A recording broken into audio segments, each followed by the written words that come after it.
بسم اللہ الرحمن الرحیم۔ دوستو، جیسا کہ آپ کو معلوم ہے کہ ربیع الاول کا ایام رسول خدا صلی اللہ علیہ وآلہ وسلم سے منسوب ہیں، اس لیے اس سلسلے کی پہلی ویڈیو کل آپ کی خدمت میں پیش کی گئی تھی۔ آج اس سلسلے کی دوسری ویڈیو آپ کی خدمت میں حاضر ہے۔ تو ایک واقعہ ہے کہ یہودیوں کا ایک گروہ آیا اور حضرت ابو طالب سے کہا، ہم نے اپنی کتابوں میں دیکھا ہے کہ اللہ محمد صلی اللہ علیہ وآلہ وسلم کو حرام و شبہ سے محفوظ رکھے گا، ہم اس کا تجربہ کرنا چاہتے ہیں۔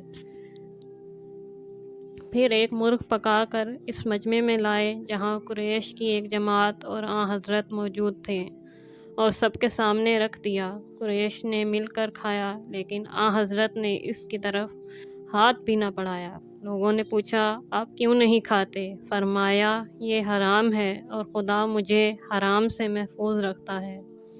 لوگوں نے کہا، حلال ہے، اگر آپ پسند کریں ایک لقمہ آپ کے منہ میں ہم ڈال کر کھلا دیں۔ تو آپ نے فرمایا، اگر تم سے ممکن ہو تو کھلاؤ۔ ان لوگوں نے ہر چند کوشش کی کہ لقمہ آپ کے دہن تک پہنچائیں، لیکن نہ ہو سکا۔ ان کے دائیں اور بائیں مڑ جایا کرتے تھے اور آپ کے دہن تک نہیں پہنچ سکے۔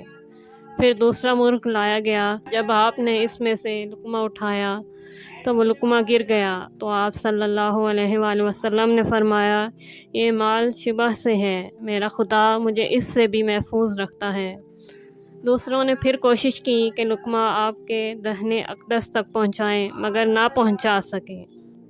اس وقت یہودیوں نے اقرار کیا کہ یہی وہ صفتیں ہیں جس کو ہم نے اپنی کتابوں میں پڑھا ہے۔ ایک اور واقعہ ہے کہ حضرت حلیمہ سے روایت ہے کہ قبیلہ بنی سعد میں ایک درخت تھا جو خشک ہو گیا تھا، جس میں کبھی پھل نہیں لگتے تھے۔ ہم لوگ اس کے سایہ میں ٹھہرتے تھے۔ حضرت صلی اللہ علیہ وآلہ وسلم میری گود میں تھے، اور درخت آپ کے اعجاز سے اسی وقت سرسبز و شاداب ہو گیا اور اس میں پھل لگ گئے۔ میں نے جس زمین پر حضرت کو بٹھایا، آپ کی برکت سے اس میں سبزہ پیدا ہو گیا اور وہ آباد ہو گئی۔ حضرت حلیمہ کہتی ہیں کہ جب تک آپ سوئے ہوتے تو میں حضرت کے جمال مبارک کو دیکھا کرتی تھی۔ آپ کی آنکھیں کھلی رہتیں اور آپ کا اثر نہ ہوتا تھا۔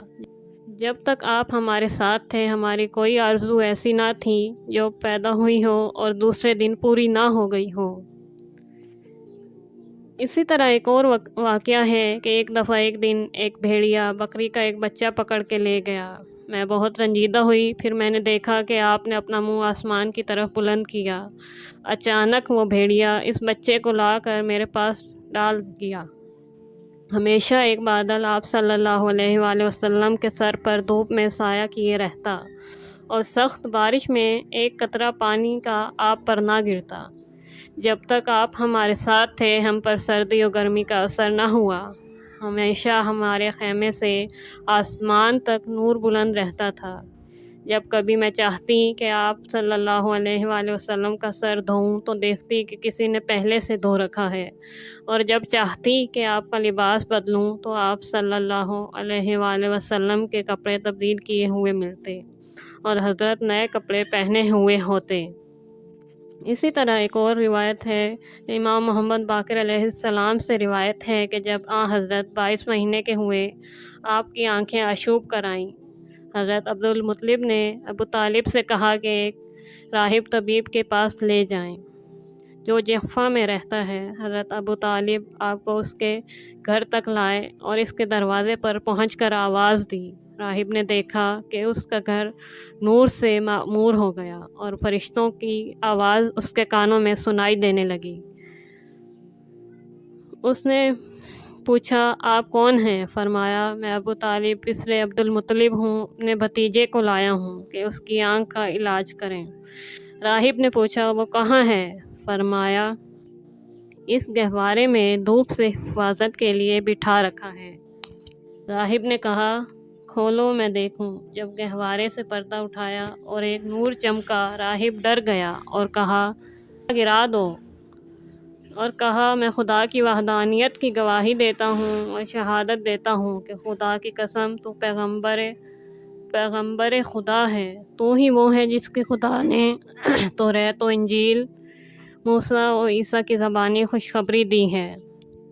پھر دوبارہ کلمہ شہادتین پڑھ کر اپنے گھر سے باہر نکلا اور کہا اس کی شان بہت بلند ہے، جیسا کہ تم نے سنا، اور تم اس کی مدد کرو گے اور ان کے دشمنوں کو ان سے دفع کرو گے۔ جناب ابو طالب واپس آئے اور جناب عبدالمطلب سے راہب کی گفتگو بیان کی۔ جناب عبدالمطلب نے فرمایا اے فرزند خاموش رہو، کہیں کوئی یہ باتیں سن نہ لے۔ خدا کی قسم محمد صلی اللہ علیہ وآلہ وسلم بادشاہ عرب و عجم ہوگا۔ دوستو، امید ہے آپ کو ویڈیو پسند آئی ہوگی۔ اگر آپ کو ویڈیو اچھی لگی ہے تو پلیز لائک کیجیے اور سبسکرائب کا بٹن دبائیے۔ اللہ حافظ۔